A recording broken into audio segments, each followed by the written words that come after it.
ओम नमः सिद्धेभ्य नमो जीर्णाणम। सभी को सादर शुद्धात्म वंदन।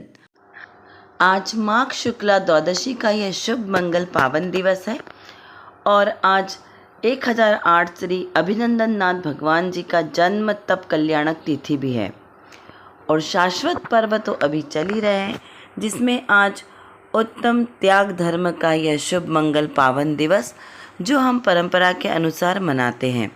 वैसे तो सभी धर्म एक साथ प्रकट होते हैं, इसलिए एक धर्म की आराधना में सभी धर्मों की आराधना आ जाती है। तो चलिए हम देखते हैं पहले आज का संदेश जो सोनगढ़ से प्रसारित हुआ है, उसमें आज कौन सी विशेष बात है, इस पर हम एक दृष्टि डालते हैं। यहाँ पर लिखा है कि मुनिराज आश्चर्यकारी निज रिद्धि से भरे हुए चैतन्य महल में निवास करते हैं। चैतन्य लोक में अनंत प्रकार का दर्शनीय है, उसका अवलोकन करते हैं।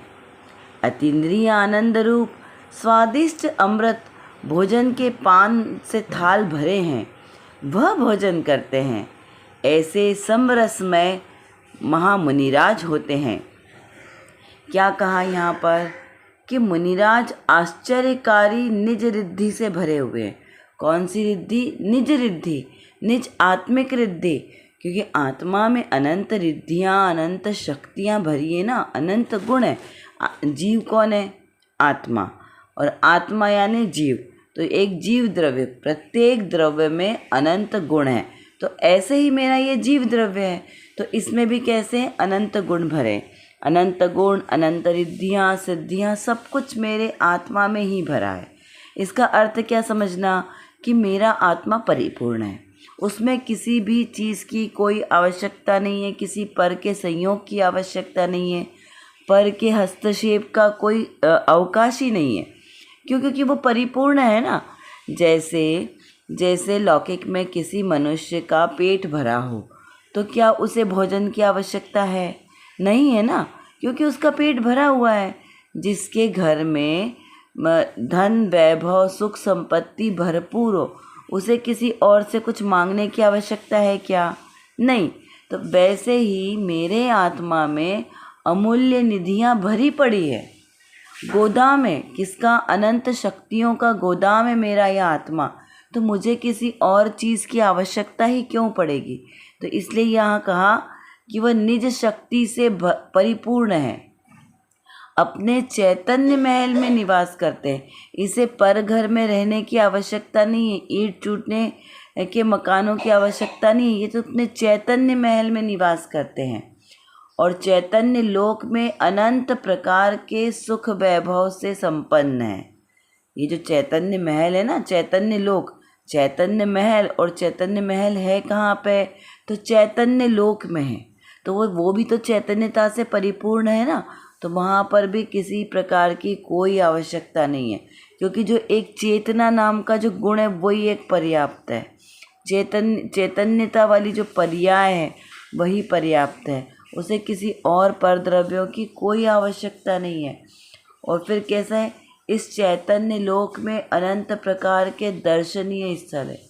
देखिए, हम लौकिक में क्या करते हैं, हम एक ही जगह पर घर में रह के बोर हो जाते हैं, तो फिर क्या करते हैं कि अरे कुछ चेंज चाहिए। तो चेंज के लिए क्या करते हैं, हम अलग अलग पर्यटक स्थलों पे घूमने जाते हैं। तो वहाँ पे क्या करते हैं, नए नए दृश्य देखते हैं, नित्य नए। यदि कहीं बाहर नहीं जाएंगे तो घर में भी हमें हर पल कुछ नया नया देखने को चाहिए। तो यहाँ पे कहा कि जैसे आपको बाहर में देखने की रुचि है ना, तो वो बाहर की चीज़ें तो आपकी है ही नहीं, क्योंकि अंदर में मेरे चैतन्य में तो अनंत प्रकार के दर्शनीय स्थल है। बाहर में तो हम कुछ लिमिटेशन वाली जगहों को ही देख पाएंगे, क्योंकि हर जगह तो हम जा नहीं सकते।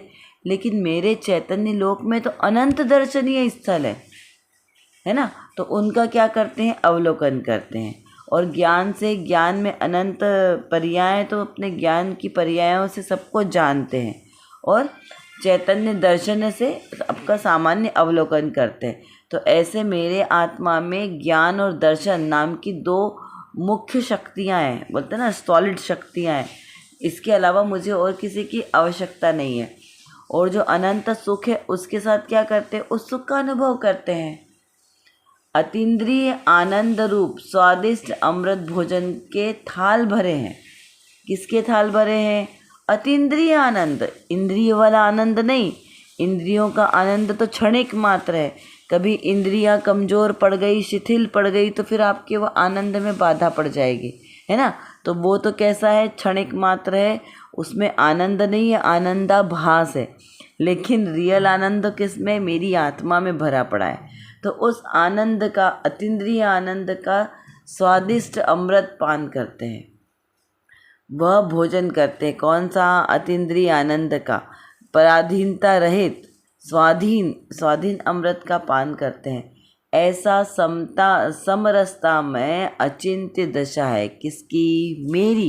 क्योंकि यहाँ मेरी बात चल रही है ना, तो मेरा यह जो आत्मा है वो अपने स्वद्रव्य, स्वक्षेत्र, स्वकाल और स्वभाव से कभी भी बाहर जाता नहीं है। एक प्रदेश भी बाहर नहीं जाता। क्योंकि मेरे आत्मा में कितने प्रदेश है? असंख्य प्रदेश है, असंख्य अनंत प्रदेश है। तो मेरा आत्मा अपने आत्म प्रदेशों से कभी बाहर नहीं जाता। क्यों नहीं जाता? क्योंकि वो अपने आत्म प्रदेशों में संतुष्ट है। उसके आत्म प्रदेशों में इतना सुख आनंद भरा है कि उसे वहाँ से बाहर जाने की कभी इच्छा ही नहीं होती। इच्छा का ही अभाव हो गया। देखिए, संसार में दुख किस चीज़ का है? इच्छा निरोधस तप। तप किसे कहा? जब इच्छाओं का निरोध हो, इच्छाओं की उत्पत्ति नहीं हो, तो आपको किसी चीज़ की आवश्यकता नहीं, कुछ त्याग करने की आवश्यकता है क्या? नहीं, क्योंकि कोई इच्छा ही नहीं है। इच्छा की उत्पत्ति नहीं हो रही है, तो आपको कुछ ग्रहण करने का ही नहीं भाव है। आत्मा कुछ ग्रहण कर सकता नहीं, तो जब वो ग्रहण ही नहीं कर सकता तो वो त्याग किसका करेगा, है ना।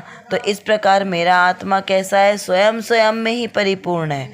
उसे किसी और पर वस्तु की आवश्यकता नहीं है। तो ये जो उत्तम त्याग धर्म, ये हमें क्या सिखाता है? ये हमें सिर्फ एक दिन के लिए नहीं चिंतन करना है, प्रतिदिन प्रति समय करना है, पूरे वर्ष करना है, प्रत्येक दिन तक। क्यों? क्योंकि ये मेरे आत्मा का स्वभाव है ना। ये जो 10 लक्षण रूप धर्म कहे हैं, ये क्या है? मेरे आत्मा का स्वभाव है। ये मेरा ही आत्मा का स्वभाव है। और 10 के 10 गुण मेरे आत्मा में परिपूर्णता से भरे हैं। जैसे कहा ना कि आत्मा में आनंद के थाल भरे हैं। कौन से? अतीन्द्रिय आनंद के थाल भरे। ये मेरे अंदर, मेरे आत्म स्वभाव में ऐसा अतीन्द्रिय स्वभाव भरा हुआ है। इस प्रकार इस आज के संदेश का अर्थ समझना है। चलिए अब देखते हैं आज की रत्नकणिका में कौन सी विशेष बात आई है। यहाँ पर श्रोता ने प्रश्न किया है कि पर्याय में अटका है, उसके लिए क्या किया जाए। प्रश्न क्या किया कि अभी जीव जो पर्याय में अटका है तो उसके लिए क्या करें। अभी हमारी भूल कहाँ हो रही है? ये हमें वस्तु का स्वरूप समझ में तो आया, सच्चा धर्म क्या है ये समझ में आया, लेकिन फिर भी अभी उस पुरुषार्थ में कमी है ना। क्यों पुरुषार्थ में कमी है? क्योंकि हमारी दृष्टि अभी भी पर्याय दृष्टि है, द्रव्य दृष्टि नहीं हो रही है। अभी भी हम पर्याय में अटके हैं। तो इसका हम क्या करें? कैसे इस पर्याय दृष्टि से दूर हों और द्रव्य दृष्टि को धारण करें? तो उसका समाधान करते हुए कहा है कि गायक की विशेष महिमा लाकर ऐसी दृढ़ता करें कि गायक में ही सर्वस्व है। क्या कहा? कि ऐसी अपने अंदर में दृढ़ता लाए, अपने में ऐसा बहुमान लाए। कैसा बहुमान लाना है? तो गायक की विशेष महिमा लाकर ऐसी दृढ़ता करें कि गायक में ही सर्वस्व है, बाह्य में सर्वस्व नहीं है, चैतन्य में ही सर्वस्व है। ऐसा पहले भले ही बुद्धिपूर्वक विचार करके निश्चित करे, परंतु फिर उसकी अंतर में से उल्टा पलटा करके और अंतर में फिर क्या करें? पलटा मारने की विशेष तत्परता होनी चाहिए, तो उसकी परिणति पलट जाती है। बुद्धि में भले ही आ जाए, परंतु जब तक परिणति नहीं पलटती तब तक कचास बनी रहेगी। कौन सी कचास बनी रहेगी? वो द्रव्य दृष्टि से विचार वाली, द्रव्य दृष्टि के निर्णय वाली। तो जब तक हमारा निर्णय नहीं होगा पक्का, तब तक कार्य की सिद्धि नहीं होगी। पहले निर्णय करना पड़ेगा। तो किस चीज़ का निर्णय करना है? कि मैं द्रव्य दृष्टि से परम पारणामिक भाव वाला शुद्ध जीव तत्व हूँ। चेतना मेरा गुण है और चैतन्यता मेरी पर्याय है। यही मेरा स्वरूप है, अन्य कुछ मेरा स्वरूप नहीं है। पर द्रव्य का मैं कुछ करता धरता नहीं हूँ, ऐसी हमें दृढ़ श्रद्धान रखना है। बारंबार इसका विचार करना है, महिमा लाना है कि मैं कैसा हूँ, ज्ञायक। क्योंकि पूरे संपूर्ण लोक में अनंत जीव द्रव्य भरे हैं ना, तो उन सब जीव द्रव्य में मेरा स्वभाव कैसा है, ज्ञायक है, जानने वाला, सबसे ज़्यादा महिमावान। मैं एक ज्ञायक भाव हूँ। तो जब हम ऐसी महिमा लाएंगे ना, तब हमारी दृढ़ता आएगी कि बस मैं एकमात्र जानने वाला हूँ, कुछ करने वाला नहीं हूँ, और मेरा ही सर्वस्व मेरा मुझ में ही है। मेरा सर्वस्व मुझ में ही है। पर द्रव्य में मेरा तनिक मात्र भी कुछ मेरा नहीं है। कहना किंचित मात्र भी मेरा नहीं है, परमाणु मात्र भी मेरा नहीं है। किसमें? पर द्रव्यों में। मेरा सब मुझ में ही है। तो फिर मुझे कहीं और देखने की, जानने की कुछ आवश्यकता नहीं है ना। तो ऐसी दृढ़ श्रद्धा लाना है कि मेरे चैतन्य में ही सर्वस्व है। ऐसा जब हमें देखो, अभी तो हमारी भूमिका पूरी पक्की नहीं ना, पुरुषार्थ में कमजोरी है, कचास है, तभी हम ऐसा बोल तो लेते हैं, लेकिन ऐसा हमें प्रतीति नहीं होती, उसका भाव भाषण नहीं होता है। तो क्या करना, जब तक प्रतीति नहीं हो तब तक बारंबार उसको विचार करते रहना, बारंबार चिंतन मनन करते रहना। हारना नहीं, डरना नहीं कि अरे नहीं हुआ तो छोड़ दो, जब होगा तब देखा जाएगा। नहीं, बुद्धिपूर्वक उसका विचार तो करते रहना है। निश्चित एक दिन होगा। कहते हैं ना, कोशिश करने वालों की कभी हार नहीं होती, लहरों से डरकर नौका पार नहीं होती। कर्मों के उदय से घबरा कर कभी हमें अपना मोक्ष मार्ग, अपना स्वरूप नहीं मिलेगा। तो इन कर्मों से ना घबरा कर अपने आत्मा की महिमा पर हमें विश्वास रखना है, क्योंकि मैं ही सर्वशक्तिशाली हूँ और मैं ही सब कुछ करने में समर्थ हूँ। कोई और मुझे सुखी दुखी करने में समर्थ नहीं है। मैं स्वयं ही इसको सुखी दुखी, अपनी आत्मा को सुखी दुखी करने में समर्थ हूँ। तो इस प्रकार दृढ़ श्रद्धा और निर्णय रखना है, और अपने अतीन्द्रिय आनंद स्वभाव का बोलते हैं ना, जोर आना चाहिए। तो धीरे धीरे हमें उसका जोर भी आएगा, क्योंकि जब हम पुरुषार्थ करेंगे तभी तो हमें उसकी मंजिल पे भी पहुंचेंगे ना। बिना पुरुषार्थ के तो पहुंचेंगे नहीं। और जब तक पुरुषार्थ हमें अपनी मंजिल नहीं मिलती, तब तक करना है कार्य।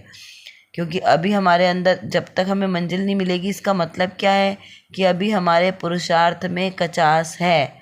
अगर हमारी दृष्टि पर्याय की ओर जा रही है, तो इसका मतलब है कि हमें और प्रैक्टिस करने की आवश्यकता है।